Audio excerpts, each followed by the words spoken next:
아마추어 학생 여러분 사회 수업을 시작하겠습니다. 이번 시간은 법원에서 하는 일에 대해서 알아보겠습니다. 법원은 법에 따라 재판을 하는 곳이에요.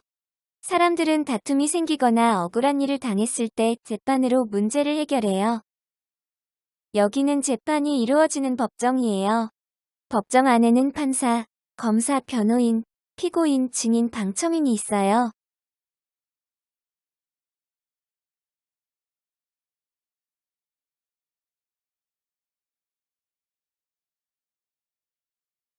소형인에 반 친구를 다치게 한 운전자는 어린이 보호구역에 대한 법률을 위반한 혐의로 법원에서 재판을 받고 있습니다.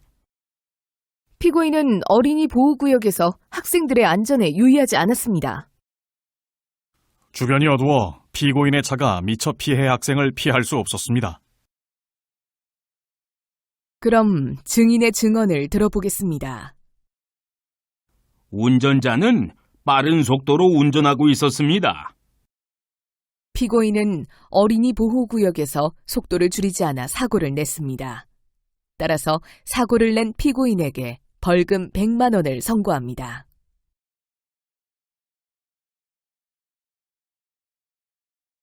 이모 씨가 정신적 피해를 입은 만큼 배상하세요. 사람들 사이의 다툼을 해결해준다. 김모 씨를 폭행한 것이 인정되어 징역 1년을 선고합니다. 법을 지키지 않은 사람을 처벌한다. 행복시에서는 피해자에게 수리비용을 보상하세요. 개인과 국가, 지방자치단체 사이에서 생긴 갈등을 해결해준다. 법원에서는 사람들 사이의 다툼을 해결해 줍니다. 또 법을 지키지 않은 사람을 처벌하기도 해요.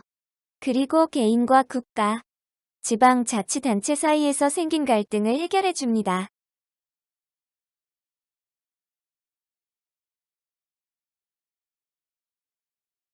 선생님, 그럼 법원에서는 재판만 하는가요?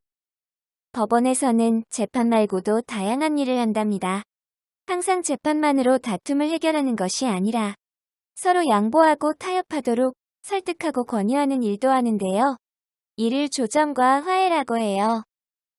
또 땅이나 건물을 샀을 때 그 부동산에 대한 권리가 있다는 것을 표시해 주는데요. 이런 일을 등기라고 해요. 그리고 이름이나 가족관계 등록부의 기재사항을 바꿀 경우 법원의 허가가 필요합니다.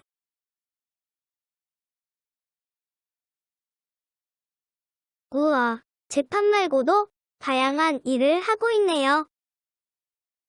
그렇죠. 그럼 법원이 하는 가장 중요한 일인 재판이 공정하게 이루어지기 위한 제도에는 어떤 것이 있는지 함께 알아볼까요?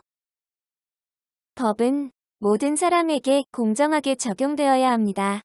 공정한 재판으로 국민의 자유와 권리를 보장하고자 법원은 외부의 영향이나 간섭을 받지 않아야 해요. 그리고 법관은 개인의 의견이 아니라 헌법과 법률에 따라 공정하게 판결을 내려야 하죠. 이를 위해 특정한 경우를 제외한 모든 재판의 과정과 결과를 공개해 억울한 사람이 생기지 않도록 하고 있어요. 그리고 국민이 공정한 재판을 받을 수 있도록 한 사건에 원칙적으로 3번까지 재판을 받을 수 있는 3심 제도를 두고 있어요. 그럼 헌법재판소는 어떤 일을 하는 곳인지 함께 알아볼까요? 헌법재판소는 헌법과 관련된 다툼을 해결하는 일을 하는 곳입니다. 법률이 헌법에 어긋나지 않는지 또는 국가기관이 국민의 기본권을 침해했는지를 판단해요. 그리고 대통령이나 국무총리 같은 지위가 높은 공무원이 큰 잘못을 저질러 국회에서 파면을 요구하면 이를 심판하는 일도 하지요. 그리고 정부가 어떤 정당이 민주적 질서를 어지럽혔다고 판단하여 그 정당의 해산을 요구하면 그 여부를 판단해 결정합니다.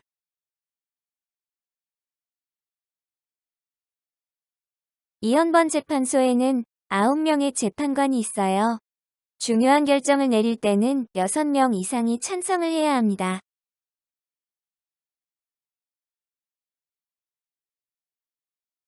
그럼 오늘 배운 내용을 간단하게 정리해 볼까요? 법원은 법에 따라 재판을 하는 곳입니다. 다툼이 생기거나 억울한 일을 당했을 때 재판으로 해결하죠. 법원에서는 재판 말고도 조정과 화해, 등기, 가족관계 등록부 등의 업무를 처리하기도 합니다. 공정한 재판을 위해 법원은 외부의 간섭을 받지 않아야 하고 헌법과 법령에 따라 판결해야 하죠.